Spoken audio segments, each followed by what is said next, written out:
Dahil Christmas special ngayon ng I Wonder, hindi muna kami ngayon ang inyong beautiful at sexy Lachurva.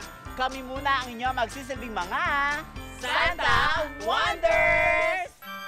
At dahil mga Santa Wonders muna tayo ngayon, ano ba ang mission natin? Ang una nating reregaluhan ay walang iba kundi si Kakanin Diva!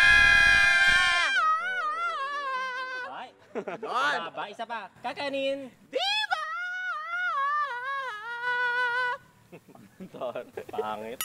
At ang kanilang makakasama, ang ipinagmamalaking chef ng Tagaytay, si Chef Jordan.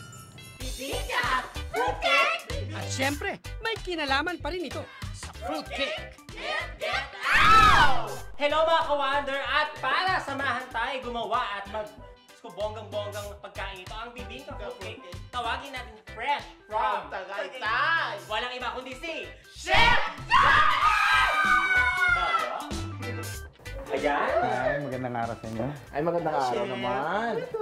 Ang gagawin natin ngayon is the infusion of fruitcake with our very own bibingka. What? Di nga! Exciting. Tuloy pa lang ang English. Alam ko, bibingka, tapos magkaibang fruitcake, pero bibingka, tapos... Kaya nga infusion. Ang Christmas treat nila para kay Kakanin Diva, ang sariling recipe ni Chef Jordan na bibingka fruitcake. So habang nagpapainit ka ng oven, pinaprepare mo itong kailangan mo.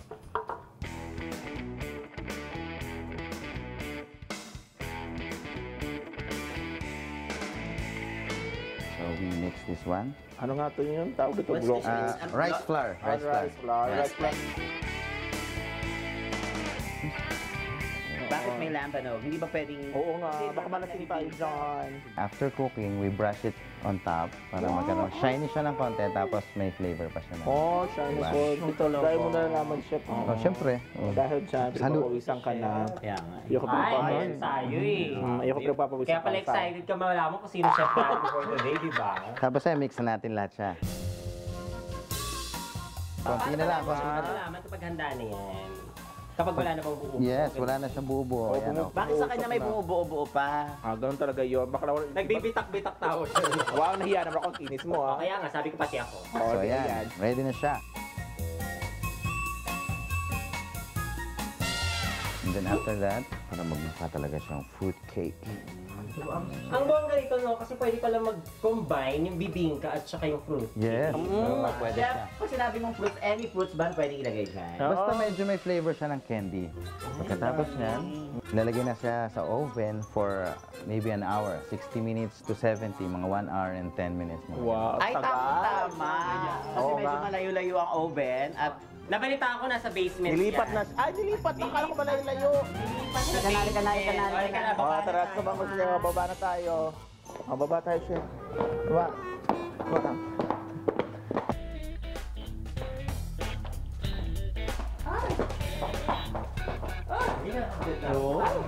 Taas naman. Nakakalula naman yun. Oo. Huwag na kayo pumunta dun, ha? Oo. So ito na. Ito na. So yung finishing natin yan.